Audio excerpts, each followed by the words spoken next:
Welcome back. In this lesson, we will learn about the placeholder and blur data URL props of the Next.js image component. And we'll also learn how to create base64 blurred data URLs and apply them to our image gallery project. Let's review the placeholder prop in the Next.js docs. And you can see that's where I am in the Next.js docs. And the default for the placeholder prop is empty, as if we just didn't include it in the image component. However, when we do, we would set it to blur. And when blur is used, then we need the blur data URL property to be used as the placeholder. So they go hand in hand. And now it says if the source is an object from a static import, then it would be automatically populated. However, we're not using that. We're using remote images, and in this case, they would also be referred to as dynamic images, and therefore you must provide the blur data URL property. Now, solutions such as Placeholder can help with the base64 generation. Now, base64 is a data URL, and we need to generate those, and it will actually be the blurred image that quickly loads before we actually download the real image. So what we're going to do is look at the docs for this dependency. Notice it's called Placeholder, but it's spelled differently. I'm in the docs now for the placeholder dependency. Notice the spelling up here in the top left. And then I'm in usage, and then I have clicked on Node.js remote image. Now, if you haven't stopped to think about it, we're using React server components, that is JavaScript on the server. So we are writing Node.js on the server, and we can use this code. So here we see we're importing get placeholder from placeholder. So we'll need to add that dependency to our project. And then they have a try catch block. Now, one thing I've noticed here, of course, they're using an example source, and we will have our own. But what I've noticed is they are using these chained thenables, which I used to use as well. They also have async await here with await fetch. What I'm going to do is rewrite this code. It will look slightly different, and it won't have the chained thenable. However, it will still work the same way. So let's just copy this code, at least the try block, and then we'll take that to VS Code and I'll slightly rewrite it. We're back in our project in VS Code. Let's scroll down now to the package.json so we can just see our dependencies here. Then I'm going to press Control and the backtick to open up a terminal window. I'm going to type npm I and then placeholder with the spelling of the dependency, which is PLAICEHOLDER. Press enter. This should quickly add this dependency to our project that we'll then be able to use to generate these base64 data URLs. So once it's complete, I'll close the terminal window, and we should be able to see placeholder now in our dependencies inside of the package.json. So now that we have that, let's go back to our lib directory. We're going to create a new file inside of that, and I'm going to call it get base64.ts. I'm going to start this file with the import of get placeholder, and that comes from placeholder.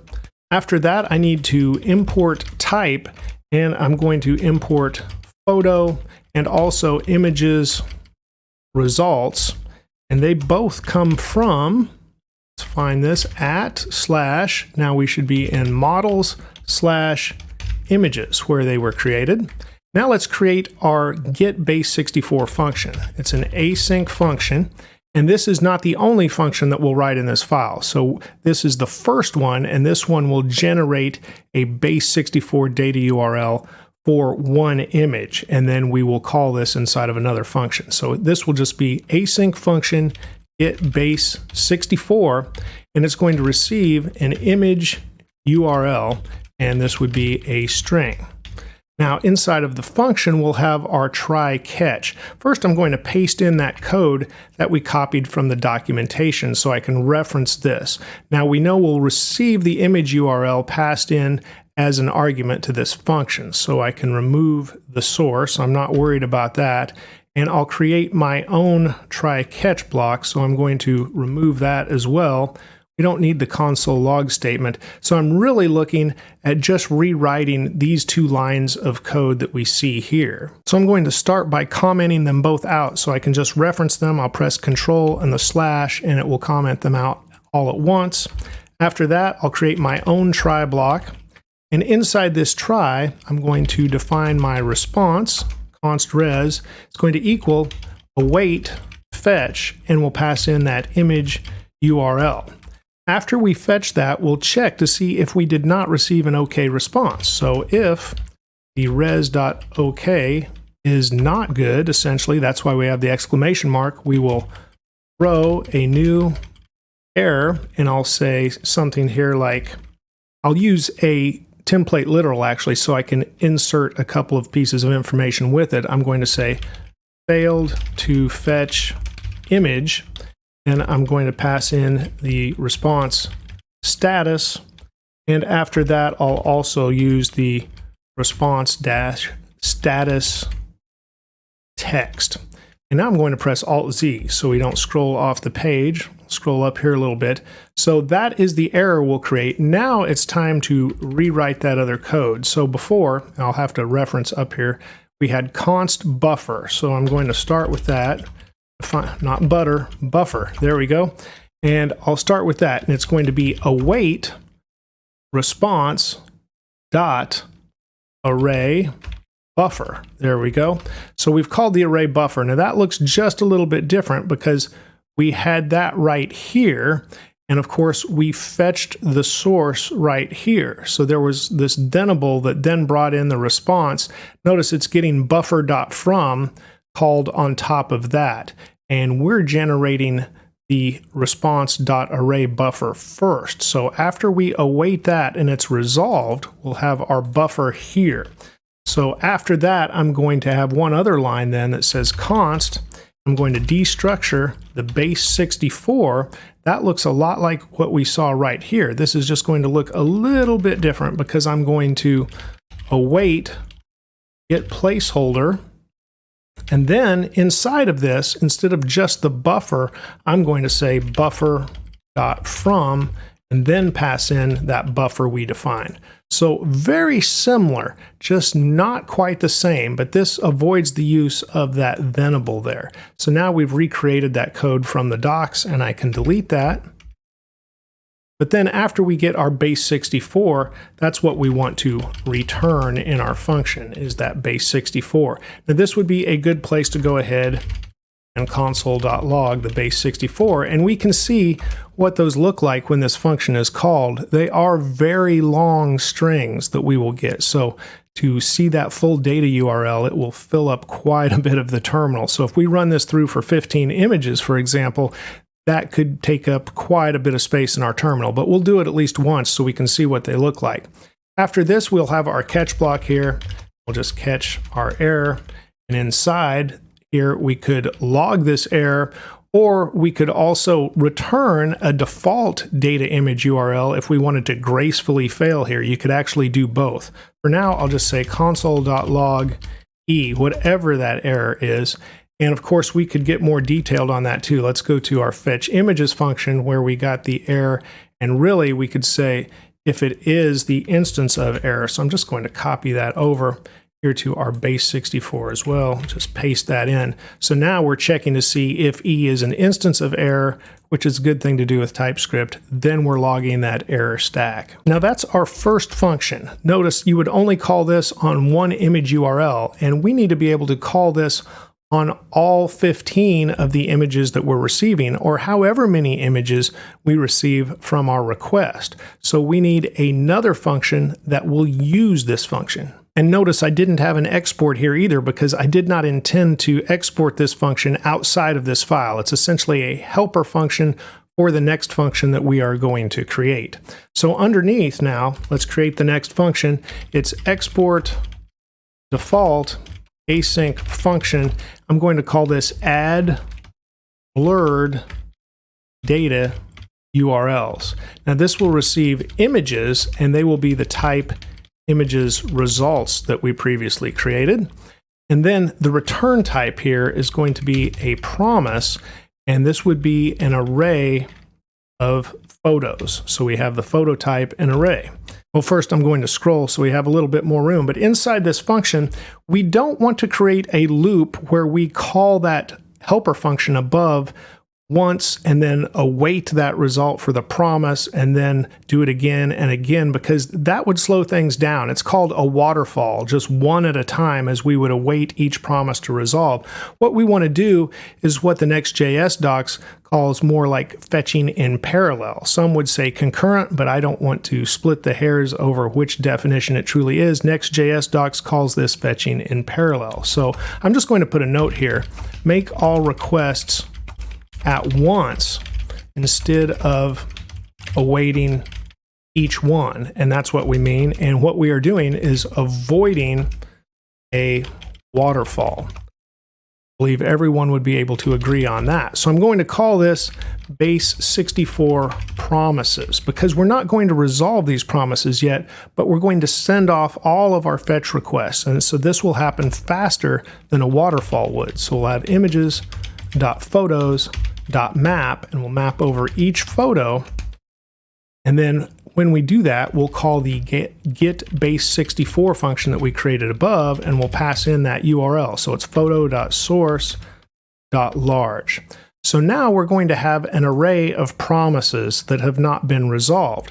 And this is where promise.all comes into play. So here we can resolve all requests, or I could say promises, in order. So promise.all will keep these in order for us. So now I'm going to say const base 64 results and set this equal to await promise.all and just pass in all of those promises. So you may not have fetched this way before. You may have been used to fetching a request and of course having that promise resolved, doing one promise at a time.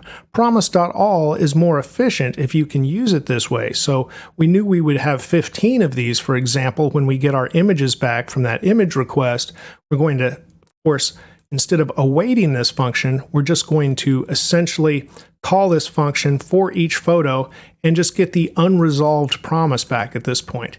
Then we'll go ahead and await all of those promises to resolve, and we'll get the results back in the order that we requested them in our base 64 results. It's just simply more efficient. Okay, now I want to define const photos with blur is what I'll call this, and it's going to be an array of the photo type.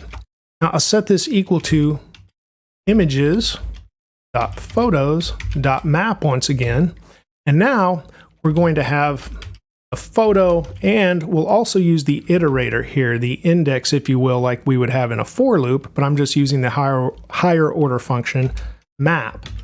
Now we have our arrow. Now I'll use a curly bracket. So inside of this map, I'm going to need to actually call a return manually. You don't always see that, but you don't always see the curly bracket either. So we'll need to do this because we're going to do a couple of things. The first thing, we'll take the photo.blurred data URL. And if you remember, back in our model, which I'll quickly click on, we added that blurred data URL here as optional because I said we wouldn't get it back from the API. It's something we're going to add later. Well, this is where we're going to add it. So now we'll have photo.blurred data URL, and we'll set this equal to base 64 results. And here's where we need that index, because remember, we got those results back in the proper order. So now as we map through these photos that would match this same order, we can just use the index to get that result.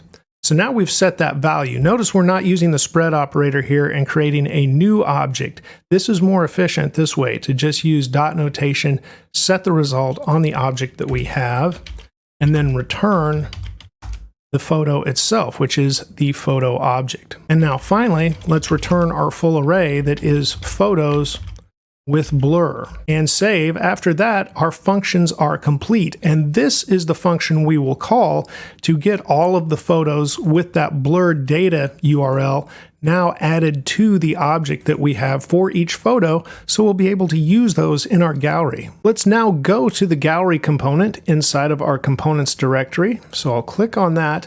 Now at the top, we need to import our function. So I'm going to import add blurred data URLs from our lib directory and get base 64.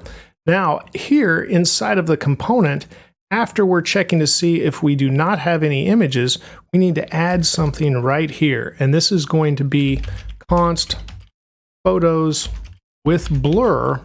We'll set this equal to await add blurred data URLs, and we pass in the images that we have. So now that we're getting the photos with blur, I'll copy this. This is actually what we want to map over right here instead of the images. So we should have photos with blur, and then after that, we will just map. We don't need the dot photos anymore because that's already inside of that. So if we just mouse over photos with blur, we can see the type. And here we go. So we essentially have the array right here. So we replaced the photos or images.photos with photos with blur. So this is our array right here. Now, one thing I'm just thinking of, and I don't think you would have had an error because of this before, but let's look at our image container real quick. And when we brought the div into the image container, we kept the key with the photo ID on this div. Let's go ahead and cut this out. So I'm going to highlight this with Control X. And now I could save the file again, but then I want to go back to the gallery, and I actually want to put that ID on the image container here as we map over it. So I like to see the key here at the higher level. So I'm going to go ahead and save. So we'll have key equals photo ID right here with the image container. And again, that's a React thing. I hope you didn't have an issue with that before because we had just left it on the div, which still gets returned from this component. But this is probably a better place to have that. That should be all we need to change in the gallery file. Now let's go to the image container, and we need to actually add the placeholder and the blur. So right underneath sizes, I'm going to put the placeholder. We'll set that equal to blur. And then we need to, of course, add the blur data URL that goes with it. So blur data URL, and now this is a string, at least what it defaulted to, but I need curly brackets, and here I'm going to have photo dot blurred data URL applied to each image. So we're going to generate those blur data URLs, and it will apply, and we'll see those load. So let's go ahead and start up our project now. I'll use npm run dev, and it should load up here at localhost 3000. I'll once again hold down the control key and then click the localhost 3000, and it should launch this in Chrome. And then we'll experiment a little bit with the network tab. So we've loaded all of our images already. They load fairly quickly here. On my computer, I've got a fast connection. We're in development mode. A couple of things to consider as well. So with Next.js, we have the server cache where it has cached those fetch requests. Those are happening in server components, but we're viewing everything here in the browser. The browser has its own front-end cache as well, and that's what we're going to work with a little bit. So Control-Shift-I to open up DevTools. Right now I'm on the console. Let's move this over to the network tab in DevTools. Now, when I click Disable Cache, this disables the cache for the browser, not what is cached in the Next.js server components. But that's okay. I just want to see how this responds in the browser. I'm not trying to disable all of the cache, just the browser cache. And then I have no throttling right now, and I have a fast connection. But what I'm going to do is set this to fast 3G because we should be able to notice a difference at fast 3G. If not, I'll set it to slow 3G. Now, when I reload, we should see some blurred data images before we actually get are real images, but they will share some of the colors. So where you see blue here, we should see some blue in that blurred data URL image. And where we see more red or green here, we should see those colors as well. So let me go ahead and refresh, and we'll see what we actually get. You look at the images, there they are, and then they slowly load in. And notice they do share the colors of the actual images, and it's still loading just a little bit. I'm not sure what else it's loading, but there it finished. Let me do it one more time so you can see that again, and we'll see those slowly load in. But we have those blurred images as placeholders while the actual images load in, and that's what we wanted. Now remember, after you finish testing this, go ahead and uncheck Disable Cache, and you'll want to put this back to no throttling in your network tab, or you could have some unexpected behavior. Back in VS Code with the terminal open, I'm going to scroll up just a little bit so we can see those data image URLs that we were logging to the console. So they all start out with data::image/png semicolon base64. So you can see it's a very long string, but this is one of those data URLs. Just wanted to show you what we were logging to the console. But now if you want to, you can go back into that get base64 function and you can comment out that console log that we had right here on line 17. So I'll do that as well. And in the next video, we'll add the nav bar and the image search feature.